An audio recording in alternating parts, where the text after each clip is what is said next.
Welcome to BillionX. In a world filled with loud billionaires and flashy startups, Bernard Arnault built an empire in complete silence. No viral interviews, no bold claims, just calm, calculated decisions. Born in the modest town of Roubaix, France, he wasn't surrounded by luxury, but he dreamed of it. He understood something most people missed. True wealth isn't about speed, it's about class. Where others saw handbags, he saw heritage. Where others sold products, he built identity. Slowly, quietly, he began collecting brands like trophies, but each one told a story of elegance.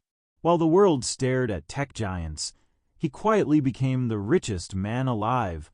In 1984, France's economy was shaky, and Boussac, once a textile empire, was falling apart. No investor wanted it. It was a mess.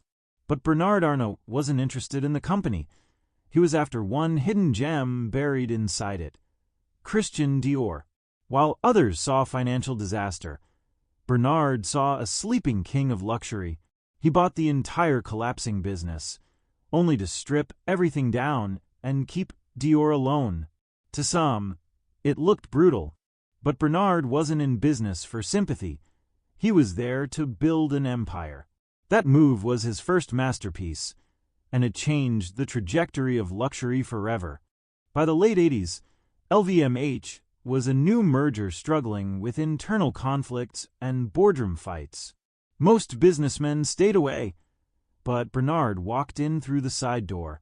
He quietly began buying small shares, never saying a word. In just months, he had gained control, without a single loud announcement. One morning, France woke up to headlines. Bernard Arnault now owns LVMH. His strategy wasn't about drama, it was precision warfare. He didn't need to ask for power. He took it silently and completely. That's how he turned LVMH from a fragile merger into a global giant. To Bernard, luxury wasn't about money, it was about meaning. Louis Vuitton, Dior, Fendi, he didn't buy them to sell products. He bought them to own emotions. He believed that when people carry luxury, they're not buying fabric. They're buying identity. A Dior perfume bottle isn't just scent, it's silent confidence. A Louis Vuitton bag isn't leather, it's legacy on a shoulder. Arnault understood psychology better than most marketers ever could. That's why he never chased trends. He built traditions. And that's what made his brands untouchable. In 2008, the global economy crashed. Companies fell like dominoes. Investors panicked. But Bernard didn't flinch. While others were selling, he was buying, acquiring brands, and expanding quietly. He believed that true luxury survives every storm, because it's never about need, it's about desire. When the market froze, Arnault pushed forward. He wasn't building for next year. He was building for decades. That mindset helped LVMH come out of the crisis stronger, richer, and more powerful. He didn't just survive the crash, he used it. Bernard Arnault never rushed. While other businessmen chased quarterly profits, he looked 10 years ahead. His strategy was slow, deliberate, and obsessively detail-focused. He believed every brand needed time to breathe, to mature like wine. Instead of over-marketing, he underexposed. Instead of chasing, he attracted. LVMH didn't sell products, they sold prestige. He knew that luxury isn't built in meetings, it's built in the minds of people. His patience wasn't a weakness. It was his most dangerous weapon, because when the world moved fast, he moved right. Beyond business, Bernard had another obsession: art. But not for decoration, for leverage. Owning rare masterpieces gave him access to elite circles, royalty, presidents, global influencers. Every Picasso or Monet he collected wasn't just for beauty, it was a key to a bigger door. He understood that luxury wasn't just a product, it was a culture, a language, and through art, he became more than a businessman. He became a symbol of sophistication. His collection wasn't just about taste, it was about timeless power.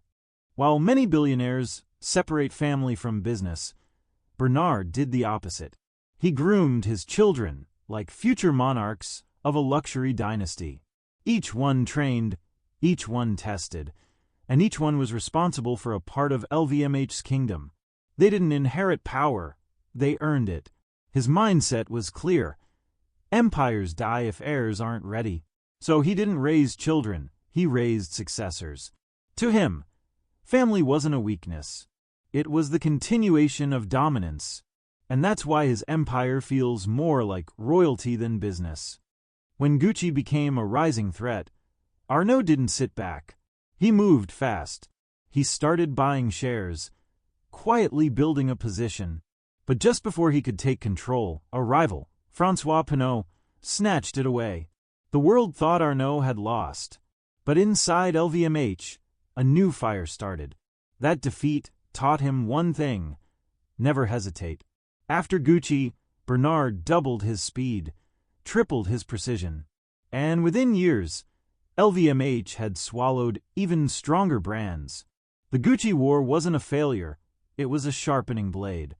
By the 2010s, Bernard had stopped playing defense. Now he was building a throne. He added Bulgari. He added Sephora. Then came Tiffany Co, the ultimate symbol of American elegance. No one expected the $16 billion deal. But that's how he worked. Silent moves, loud results. With every brand he acquired, the LVMH kingdom grew deeper, older, richer. It wasn't just about owning companies.